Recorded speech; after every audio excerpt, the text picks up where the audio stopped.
Dear students, আমরা আজকে একটা নতুন রকমের ক্লাসের অভিজ্ঞতা শেয়ার করব তোমাদের সাথে। আর আমরা যেহেতু দীর্ঘদিন এই ঘরের মধ্যে বসে আছি, তো এখন কীভাবে করব? পড়াশোনা তো কিছু করতে হয়। আমাদেরও পড়াশোনা না করলে ভালো লাগে না, তোমাদেরও কিছু না পড়াশোনা না করলে কীভাবে তোমরা সময় কাটাবে? তো এখন বিষয়টা হচ্ছে, এটা প্রথম একটা ক্লাস আমাদের। তো এটার মান নিয়ে, কোয়ালিটি নিয়ে হাসাহাসি করা যাবে না, কিছু বলা যাবে না, শুধু দেখতে হবে। তবে মনোযোগ দিয়ে তোমরা শুনলে এখান থেকে দারুণ কিছু লাভ তোমাদের হবে। এবং আমার ক্যামেরা সাপোর্ট দিচ্ছে আমার ছেলে, আর কাউকে পাচ্ছি না।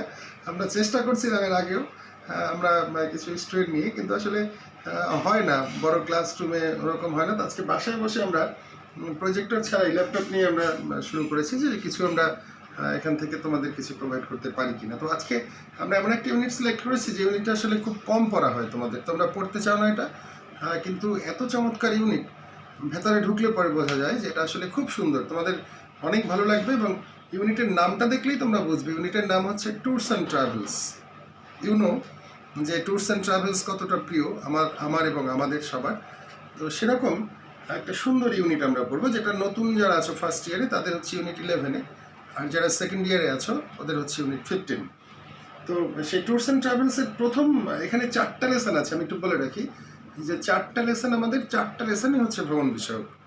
এবং লিটারারি দৃষ্টিভঙ্গি থেকে যদি বলো যে শুধুমাত্র এই ইউনিটটাই তুমি একটা সাহিত্যের একটা ফ্লেভার পাবে, কারণ 4জন এখানে লেখক লেখিকা রয়েছেন যারা ভ্রমণ কাহিনী লিখেছেন। এবং তোমাদের জন্য বুঝতেও সুবিধা হবে যে কন্টেম্পোরারি আমাদের সাহিত্যটা কীরকম, বর্তমান এবং অনেক পুরনো একটা লেখাও তোমরা এখানে পাবে। তো প্রথম লেসনটার নাম হচ্ছে যে travelling to a village in Bangladesh, বাংলাদেশের একটা গ্রামে ভ্রমণ। তো এই ভ্রমণটা কোনো বাংলাদেশি করেননি। এই ভ্রমণটা একজন ব্রিটিশ প্রফেসর, একজন নারী, উনি ঢাকা বিশ্ববিদ্যালয়ে উনি অধ্যাপনা করেছিলেন 2বার। একবার হচ্ছে যখন আমরা ব্রিটিশ থেকে কেবল স্বাধীন হচ্ছি, পাকিস্তান হলাম 1947 সালে, তখন থেকে 1951 পর্যন্ত একবার করেছিলেন। আবার হচ্ছেন আমরা বাংলাদেশ পাওয়ার পরে, দ্যাট মিনস আমরা স্বাধীন হওয়ার পরে আবার 1972 সালে উনি এসে আবার করেছিলেন একবার। তো এই সময়টাই উনি একটা ভ্রমণ কাহিনীর একটা বই উনি লিখেছেন, যে মেমোরিজ অফ ঢাকা ইউনিভার্সিটি। তো সেই মেমোরির ভেতর থেকে একটা অংশ, ছোট্ট একটা অংশ এখানে দেয়া, যে উনি একসময় ওনার একজন সাবঅর্ডিনেট খোরশেদ নামের একজন ব্যক্তি ওনার গ্রামের বাড়িতে বেড়াতে গিয়েছিলেন। তো গ্রামের বাড়িতে বেড়াতে যাওয়ার পথে এবং তার সেখানে গিয়ে তার অভিজ্ঞতাটা কী হয় সেটাই মূলত উনি এখানে লিখেছেন। যিনি ট্রেনে করে গিয়েছিলেন, তারপরে নৌকায় চড়ে গিয়েছিলেন, এবং যাওয়ার পরে একটা বিব্রত করা একটা অবস্থার মধ্যে উনি পড়েছিলেন সেখানে গিয়ে। এবং সেই বিষয়টাই শুধু উনি সুন্দরভাবে এখানে বর্ণনা করেছেন। তো এটাই আমরা দেখবো আজকে, যে একটু স্লাইডগুলো একটু দেখি। ইউ ক্যান পজ করেছি। তো এ হচ্ছে আমাদের ট্যুরস অ্যান্ড ট্রাভেলস। আর লেসন 1টা হচ্ছে travelling to a village in Bangladesh. আর রাইটারের নাম হচ্ছেন এমি গার্লডিন স্টোক। তবে উনি এজি স্টোক নামেই পরিচিত। উনি একজন ব্রিটিশ, এবং ওনার ব্যাকগ্রাউন্ড হচ্ছে উনি একজন অক্সফোর্ড স্কলার। কিন্তু ওনার আগ্রহটাই ছিল যে উপনিবেশ শাসনের পরে এখানে কী অবস্থাটা দাঁড়ায়, এডুকেশন নিয়ে কাজ করবেন, যার কারণেই উনি এখানে এসেছিলেন। তো এটা গল্পটার সংক্ষিপ্ত রূপটা একটু দেখো কি বলেছে এখানে, যে this is the description of a journey to our village by a female professor of Dhaka University, A.G. Stock, who taught twice a year from 1947 to 1951 and again in 1972. It is interesting to note that she served both during the Pakistan regime and also in newly born Bangladesh. During one of her stays here, she visited one of her subordinates, Mr. Khorshed's home in a remote village. Unfortunately, there she faced some bitter and peculiar experiences for the non-stop curious visitors from dawn to dusk. As a result, she had to return earlier than her scheduled time, but she made a beautiful and vivid description of her village, what she enjoyed in her train and boat journey. আর এইটা হচ্ছে সেই তার বই, যেটা লিখেছিলেন memories of Dhaka university 1947 to 1951। And you know, আমাদের ঢাকা যে স্পেলিংটা ছিল DACCA, ডাক্কা, ব্রিটিশটা দিয়েছিল। তো পরবর্তীতে এটা এরশাদ যখন ক্ষমতায় ছিলেন উনি নামটা পরিবর্তন করে দেন, মোস্ট প্রবলি 1985-এর দিকে নামটা পরিবর্তন হয়ে ঢাকা হয়ে যায়। আর এই হচ্ছেন সেই যে স্টক, ভেরি স্মার্ট লেডি। এবং দেখো যে তখন ওই সময়টায় 1948, ইউ জাস্ট ইমাজিন যে এটা how tough it was for a woman to visit a remote village alone without knowing anybody there. তো সে কাজটাই করেছিলেন এই যে স্টক। আর ইন্ট্রোডাকশনটা ছিল এরকম যে Bangladesh despite a fast paced urbanisation still remains predominantly rural. যে আমরা খুব দ্রুত আরবানাইজড হচ্ছি, দ্যাট মিন্স নগরায়ন হচ্ছে, কিন্তু তারপরেও আমরা এখনও গ্রামকেন্দ্রিক। হাউ মেনি ভিলেজেস আর দেয়ার নাও? কতগুলো গ্রাম আছে বাংলাদেশে? 64,000 and মোর, 64,000 অথবা বেশি হতে পারে। Have the villages changed much over the years?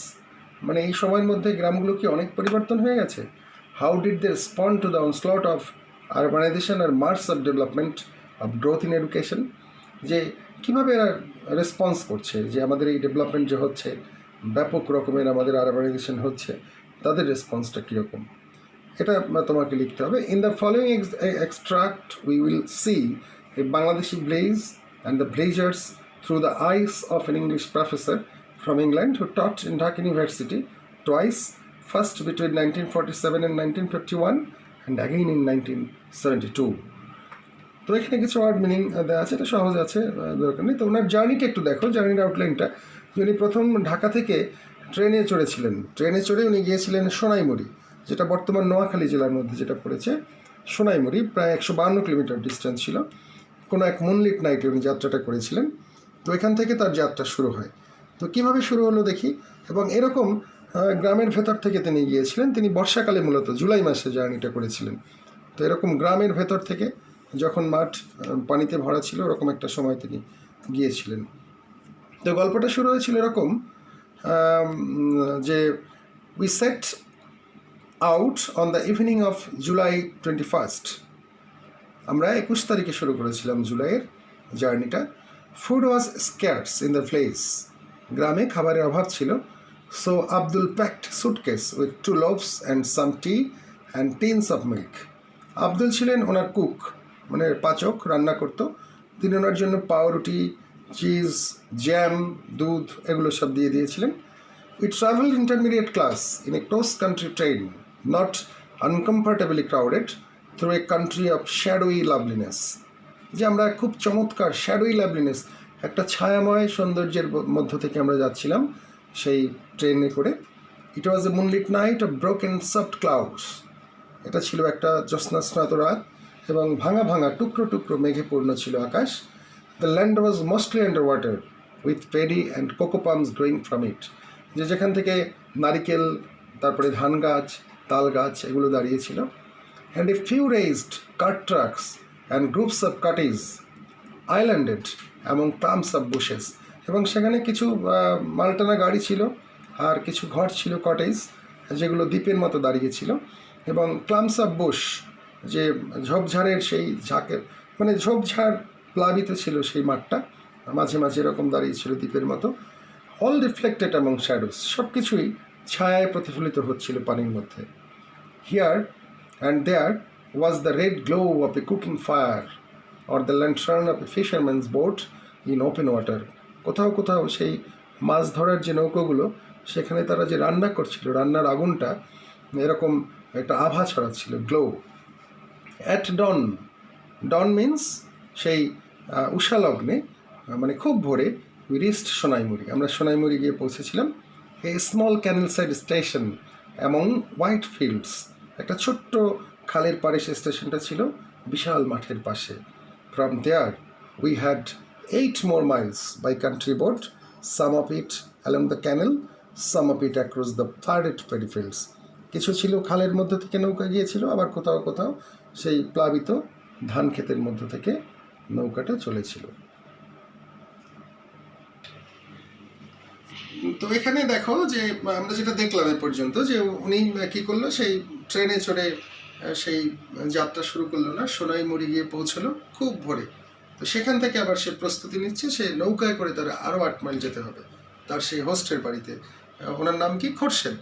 তো তুমি গল্পটা পড়ার আগে তোমাকে যেটা করতে হবে, আগে তুমি নিজে গল্পটা পড়ে নেবে একবার, পড়ার পরে তারপরে তুমি ভিডিওর সামনে বসবে, বসে দেখবে। আগে সিকোয়েন্সটা মাথার মধ্যে ঢুকোতে হবে যে ট্রাভেলিংটা হচ্ছে এরকম যে একজন বিদেশি একজন গেস্ট, বিদেশি এবং at the same time she was a lady. This is an important thing to know. যে কারণ হচ্ছে যে এখনও তুমি যদি গ্রামে কোনো ইউরোপিয়ান যায়, কোনো হোয়াইট স্কিন ভিজিটর, তখনও দেখবা যে মানুষের মধ্যে একটা কিউরিসিটি রয়েছে। আর যদি সালটা হয় 1948 সাল, এবং 48 সাল প্লাস হচ্ছেন একজন স্মার্ট ইয়াং লেডি, তিনি সেখানে গ্রামে গেলেন। তো বিষয়টা কতটা রিয়্যাক্ট করবে, কতটা মানুষের মধ্যে কৌতূহল তৈরি করবে, সেটা আসলে চিন্তা করার বিষয়। তো ওরকমই হয়েছিল ওনার মধ্যে। তো উনি দেখো এরকম ট্রেনে, আমাদের সেই বাংলাদেশ রেলওয়ে এখন, আগে ছিল ওই সময়টায় পাকিস্তান রেলওয়ে, উনি যখন গিয়েছিলেন, তো এইরকম একটা ট্রেনে চড়ে উনি মূলত গিয়েছিলেন সেই সোনাইমুড়িতে। তো তারপরে এটা একটু পড়ে নেবে, এটা অত কঠিন নয়, যে I was looking forward to the tranquil water journey. আমি একটা খুব শান্ত সুন্দর একটা জার্নি আমি চাচ্ছিলাম in the early morning, and tranquil it must have been, for I fell instantly asleep and knew no more till we reached the landing hut of Khorshed house. যে আমি নৌকায় উঠেই ঘুমিয়ে পড়েছিলাম এবং আমি কিছুই আর দেখিনি, তাৎক্ষণিকভাবে ঘুমিয়ে পড়েছিলাম, এবং যতক্ষণ না পর্যন্ত খোরশেদের ঘাটে গিয়ে পৌঁছলাম ততক্ষণই আমি ঘুমেছিলাম। যখন পৌঁছলাম তখন কী হলো, in a blaze of sunlight, তখন একদম ঝকঝকে সূর্যের আলো। It turned out that this his letter saying that he was bringing me was still on its way, but they relayed to the crisis and gathered round to make me welcome. যে সে বলেছিল তার আসতে একটু দেরি হবে হয়তো, কিন্তু আমি দেখলাম যে তারা রেলি করে, মিছিল করে এখানে এসেছে, এবং সবাই একসাথে এসে আমাকে ওয়েলকাম, স্বাগতম জানার জন্য উপস্থিত হয়েছে। Though as none of them spoke in English, they could only stare and laugh and offer me coconut juice.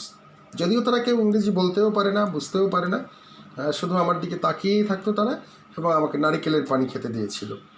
Khorshed set me up A camp, a wooden bed, chair and table in a thatched bamboo outhouse. যে খোরশেদ আমার জন্য কি করেছিল, যে একটা camp, কাঠ দিয়ে তৈরি একটা ক্যাম্পের মতো তৈরি করে দিয়েছিল। একটা চেয়ার ছিল, টেবিল ছিল, এবং খড়ের ছাউনি ছিল সেখানে। It was a lovely spot among bamboo and cocoa palms, facing tank, where fireflies move intricate dances at night. যেটা ছিল একটা চমৎকার জায়গা, বাঁশ দিয়ে, কোকো পাম, নারিকেল, এবং সেই তাল গাছ ছিল, সামনের দিকে ছিল একটা জলাশয়, যেখানে সেই ফায়ারফ্লাই, জোনাকিরা অদ্ভুত রকমের সেই নাচ করত। এবং he put his own bed beside it for protection. সে তার বিছানাটাও আমার পাশেই রেখেছিল তার নিজের নিরাপত্তার জন্য, আমার নিরাপত্তার জন্য। অ্যান্ড দেয়ার আই স্টেইড, আমি সেখানে থেকেছিলাম, holding permanent court from dawn to bedtime. এবং সেখানে সকাল থেকে একদম ঘুমোতে যাওয়ার আগ পর্যন্ত আমাকে মানুষকে দেখা দিতে হতো, শুধু একটা কোর্টের মতো অবস্থা হয়েছিল। ওকে, পজ। হ্যাঁ, রেডি। আচ্ছা, তাহলে আমরা কি দেখলাম, যে উনি চলে গেলেন সেই সোনাইমুড়ি থেকে, আবার নৌকায় চড়ে তিনি চলে গেলেন খোরশেদের সেই ঘাটে। তো খোরশেদ তার জন্য কি ব্যবস্থা করলো, যে ওকে কাঠ দিয়ে ঘর তৈরি করে দিল, ছাউনি দিয়ে দিল, কাঠের চেয়ার টেবিল এরকম দিল, এবং ওনার প্রোটেকশনের জন্য সে পাশে বসেছিল, মানে পাশে থাকতো, সে রাতে ঘুমোতো সেখানে। একজন বিদেশি গেস্ট, এত বড় একটা ডেলিকেট, মানে একটা চমৎকার একটা অ্যাডভেঞ্চার ছিল সেই নারীর জন্য, যে এটা ওরকম গ্রামে, মোস্ট রিমোট, দ্য রিমোটেস্ট প্লেস ওই সময়টা। তো তখন একজন নারীর পক্ষে, বিদেশি একজন ইংল্যান্ডের, এবং উনি একজন অক্সফোর্ড স্কলার, উনি চাইলেই ইংল্যান্ডে খুব সুন্দর জীবনযাপন করতে পারতেন, কিন্তু না করে উনি মূলত এখানে, মানে আমাদের কলোনি বা সাম্রাজ্যবাদের পরবর্তী সময়টাই কীরকম, আমাদের এডুকেশন সিস্টেম এবং আমাদের ভিলেজের পলিসিটা, মানুষের রিয়াকশনটা কীরকম, ওটা দেখার জন্যই মূলত উনি এখানে এসেছিলেন। তো আসার পরে উনি, এরপরে আরেকটু চমক আছে, আমরা দেখবো যে সিচুয়েশনটা আসলে কি হয়েছিল, ওনার অভিজ্ঞতাটা কি। ওকে, তো এটা হচ্ছে সেই ভিলেজ বোট, এবং দেখো যে এখানে চাল রয়েছে, ছই যুক্ত যে বোট, এরকম একটা নৌকায় চড়ে গিয়েছিলেন সেই এজি স্টক, উনি সোনাইমুড়ি থেকে খোরশেদের সেই ঘাট পর্যন্ত।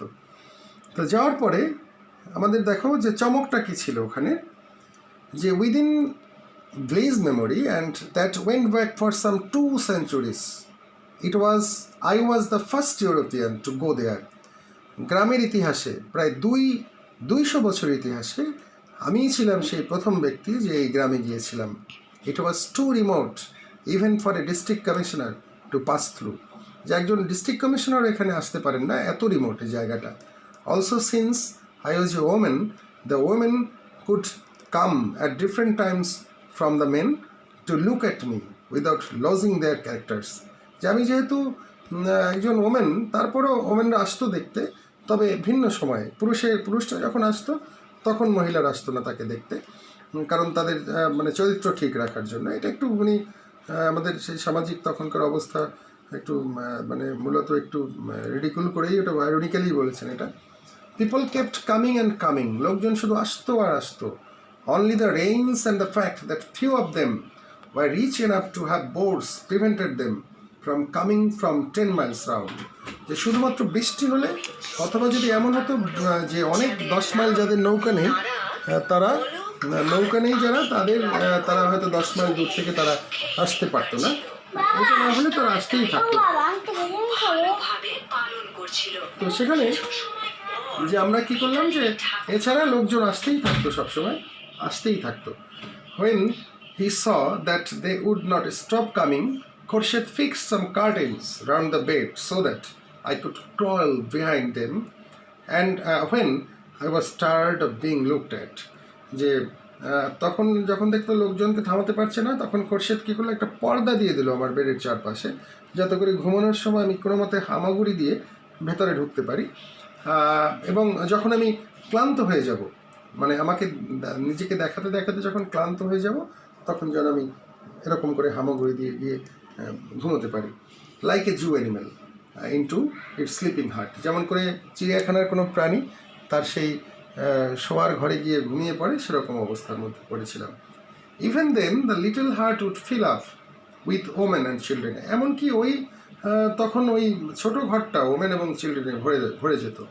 Children followed when I went out and when Khorshed demonstrated, যে আমি যখন যেতাম কোথাও তখন আমাকে ফলো করতো শিশুরা, এবং খোরশেদ যখন ওদেরকে বিরত থাকতে বলতো, এ স্মল বয় প্লিডেড, তখন খুব কাকুতি মিনতি করে একটা ছেলে বলল, ডোন্ট সেন্ড আস অ্যাওয়ে, আমাদেরকে তাড়িয়ে দিয়েন না। After she has gone not even a strange bird will come to the village, যেমন কি কোনো একটা আগন্তুক পাখি ওই গ্রামে আসবে না। I stood up to the celebrity for the 2 days we had planned, আমি 2 দিনের মধ্যেই তারকা হয়ে গেছিলাম সেখানে, বাট ইট ওয়াজ এনাফ, কিন্তু এটা যথেষ্ট ছিল। তার মানে হচ্ছে যে এরপরে সেই লেডি কী করেছিল, যে তাকে চলে আসতে হয়েছিল 2 দিনের মধ্যেই। সে কোনো কিছুই মুভ করতে পারতো না, রাতে ঘুমোতে পারতো না, ঘুমানোর সময় লোকজন এসে দাঁড়িয়ে থাকতো, তাকে শুধু দেখতো আর দেখতো। যে অদ্ভুত এক অভিজ্ঞতা এই মহিলার, এবং সেই অভিজ্ঞতাটা অর্জনের জন্যই এখানে সে এসেছিল। এবং উনি যেটা ভেবেছিল অনেকটা তার কাছে আনএক্সপেক্টেডও ছিল, কারণ এতটা তো ভাবেনি সে যেরকম একটা অবস্থার মধ্যে সে পড়বে, যার কারণে তাকে চলে আসতে হয়েছিল আগে। তো এটা হচ্ছে মূলত অভিজ্ঞতা, এবং কতটা অ্যাডভেঞ্চারাস তুমি ভাববে যে এই লেডি যে কোন দেশ থেকে একা একা চলে আসলো, এখানে সে অধ্যাপনা করলো, আবার অ্যাট দ্য সেম টাইম সে কী করলো, যে এরকম একটা গ্রামে একা একা বেড়াতে গেল এবং সমস্ত অভিজ্ঞতাটাই সে অর্জন করে আসলো। তো দেখো আজকে আমরা একটু দেখি এটা ট্রায়াল যে কীরকম হয় ক্লাসটা, তারপরে পরবর্তী সিদ্ধান্ত আমি নেব। তো আমরা কষ্ট করে করলাম, কেউ হাসাহাসি করা যাবে না, আমাদের তো ইনস্ট্রুমেন্টস নেই, একদম বাসায় বসেই দেখতে পাও যে বাসার সে আমার ছেলের একটা পড়ার রুম, তো ছেলের পড়ার রুমে বসেই আমি এই ক্লাস নিলাম, আর তো কোনো নেই জায়গা নেই। আর ছোটো ছেলে তো বিরক্ত করেছে, এটাও দেখেছো তোমরা, ছোটো ছেলে এসে মাঝে মাঝে বিরক্ত করে গেছে। যাক, সব কিছু নিয়েই আমাদের কোনো কাজ হলো কিনা এটা আমাদের দেখতে হবে, যে আমরা আসলে আজকে কী অভিজ্ঞতাটা পেলাম, সেটা হচ্ছে বিষয়। তবে এটা ডেভেলপ করবে, আমরা যদি এটা করতে থাকি তাহলে আমরা আরও সুন্দর ক্লাস করতে পারবো। ওকে, সবাইকে ধন্যবাদ, ভালো থাকবে।